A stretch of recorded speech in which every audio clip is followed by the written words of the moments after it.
Hello student, मेरे इस channel Lakhera sir studies में आपका एक बार फिर से स्वागत है। पिछली वीडियो में हमने इलेक्ट्रोमैग्नेटिक वेव की प्रॉपर्टीज़ के बारे में पढ़ा। जब हम इसकी इलेक्ट्रोमैग्नेटिक वेव की प्रॉपर्टीज़ पढ़ रहे थे तो उसमें एक प्रॉपर्टी ये आई थी उसमें इलेक्ट्रोमैग्नेटिक वेव में कि इलेक्ट्रोमैग्नेटिक वेव की average energy density for electric field and magnetic field of for electromagnetic waves are equal to each other, यानी कि इलेक्ट्रोमैग्नेटिक वेव के अंदर जो एनर्जी डेंसिटी इलेक्ट्रिक फील्ड की होती है और जो एनर्जी डेंसिटी मैग्नेटिक फील्ड की होती है वो दोनों आपस में इक्वल होती है। Average energy density of electric field and magnetic field for electromagnetic wave are equal to each other, ये हमने प्रूव करना है। तो चलिए इसको प्रूव करते हैं। तो देखिए इसको कैसे स्टार्ट करेंगे हम। तो यहां पर लिखते हैं energy density for electric field और इसकी वैल्यू आती है U E is equal to half epsilon naught और इनटू ई स्क्वायर, ये इलेक्ट्रिक फील्ड का स्क्वायर। ये हमारे पास कहाँ से ये प्रूफ आ रहा? ये प्रूफ हमारा चैप्टर नंबर 1 या 2 में चैप्टर नंबर 2 में होगा, जहाँ पर कि हम कैपेसिटर पढ़ते हैं। तो कैपेसिटर के अंदर ये आता है कि energy density for electric field कितनी होती है, तो half epsilon naught into E square. ऐसे ही energy density for magnetic field U B is equal to half, और यहाँ एप्सिलॉन नॉट ऊपर होता है तो म्यू नॉट हम जानते हैं मैग्नेटिक फील्ड में नीचे आता है, और इनटू बी स्क्वायर, ये इसके लिए फॉर्मूला आ गया। इसके लिए वैल्यू ये आई, इसके लिए वैल्यू ये आ गई। ठीक है, अब हम चलते हैं आगे। टोटल निकालते हैं इसका energy density for electromagnetic wave. Total energy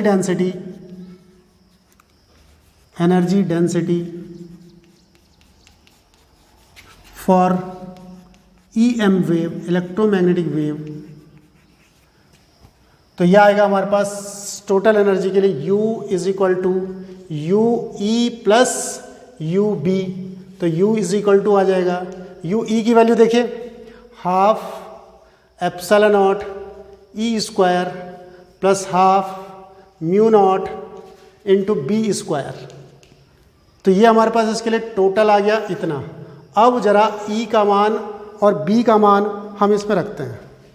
तो E का मान क्या आएगा? E के लिए फॉर्मूला होता है हमारा E naught sine omega T minus K X. देखो ऐसे रखा मैंने, E is equal to half epsilon naught E naught sine omega T minus K X, और स्क्वायर है तो स्क्वायर। ऐसे ही इसके लिए फॉर्मूला आएगा plus half mu naught B naught sine omega T minus K X, और अब क्या कर देंगे हम इसमें यहाँ स्क्वायर और यहाँ स्क्वायर कर देंगे।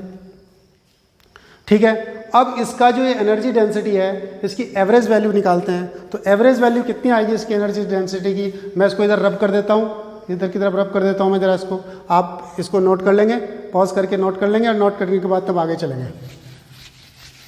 तो कितनी इसके लिए वैल्यू आएगी हमारे पास? तो देखेंगे यहाँ पर जरा। तो हमने क्या किया, इसको ध्यान दीजिए।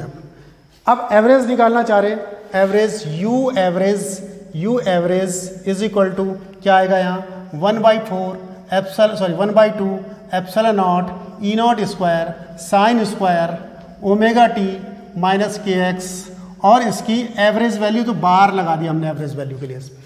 ऐसे ही इसके साइन की वैल्यू आएगी आगे। तो साइन की वैल्यू आगे ऐसे ही कैसे आएगी, किस प्रकार से हम लिखेंगे? तो plus half mu naught B naught square और sine square omega T minus K X, और इसके ऊपर भी क्या आ गया, बार आ गया। हम जानते हैं कि इसकी average value sign square omega T का जो फंक्शन होता है, इसकी जो एवरेज वैल्यू आती है वो एवरेज वैल्यू हमारे पास कितनी आती है?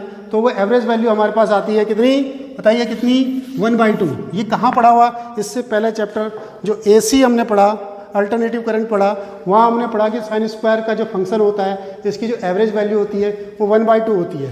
तो इसलिए मैंने क्या किया, U average is equal to half into epsilon naught into E naught square, और इसकी वैल्यू हाफ, तो हाफ की यहाँ मल्टीप्लाई हुई तो ये हो गया 1/4, सीधा मैंने 1/4 लिख दिया। ऐसे ही यहाँ हाफ की मल्टीप्लाई हुई तो यहाँ भी क्या आ गया 1/4 mu naught into B naught square. तो ये हमारे पास एवरेज एनर्जी आ गई, हमारे पास एवरेज एनर्जी डेंसिटी आ गई। किसके लिए? इलेक्ट्रोमैग्नेटिक वेव के लिए। ये किसके लिए एनर्जी डेंसिटी है? इलेक्ट्रिक फील्ड के लिए। ये इलेक्ट्रोमैग्नेटिक वेव की है एनर्जी डेंसिटी एवरेज, और ये average energy density for electric field, average energy density for magnetic field. अब क्वेश्चन यही है कि ये दोनों आपस में इक्वल होती हैं। देखो मैं इसको ऐसे लिख देता हूँ, average energy density for electric field is equal to 1/4 epsilon naught E naught square, और average energy density for magnetic field is equal to 1/4 mu naught into B naught का स्क्वायर। क्वेश्चन यही है कि ये दोनों आपस में इक्वल होती हैं, तो इन दोनों को आपस में इक्वल कैसे दिखाएंगे, तो उसके लिए बात करते हैं हम। ये जितनी वैल्यू है उतनी वैल्यू इसकी आ जानी चाहिए। चलिए कैसे करेंगे हम इसको, देखिए ध्यान से। यहां लिखा हमने वी नो दैट कि ई नॉट और बी नॉट में रिलेशन होता है कि E naught is equal to B naught into C. ये हमने इलेक्ट्रोमैग्नेटिक वेव की प्रॉपर्टी में पढ़ा था। दूसरा म्यू नॉट और एप्सिलॉन नॉट में रिलेशन होता है कि C square is equal to 1/म्यू नॉट इंटू एप्सिलॉन नॉट, ये रिलेशन होता है। तो ई नॉट की वैल्यू रखूंगा मैं यहाँ, और यहाँ पर एप्सिलॉन नॉट की वैल्यू, ऊपर एप्सिलॉन नॉट आ गया तो ये आएगा 1/म्यू नॉट इंटू सी स्क्वायर। इन दोनों वैल्यूज को मैं यहाँ रख देता हूँ। तो यू ई की एवरेज वैल्यू कितनी आ रही है? 1/4, यहाँ से देखिए 1/4, फिर एप्सिलॉन नॉट की वैल्यू ये रख देता हूँ मैं, क्या? 1/म्यू naught into C square into, उसके बाद ई नॉट स्क्वायर मतलब इसका स्क्वायर मतलब B naught square into C square से सी स्क्वायर कट गया।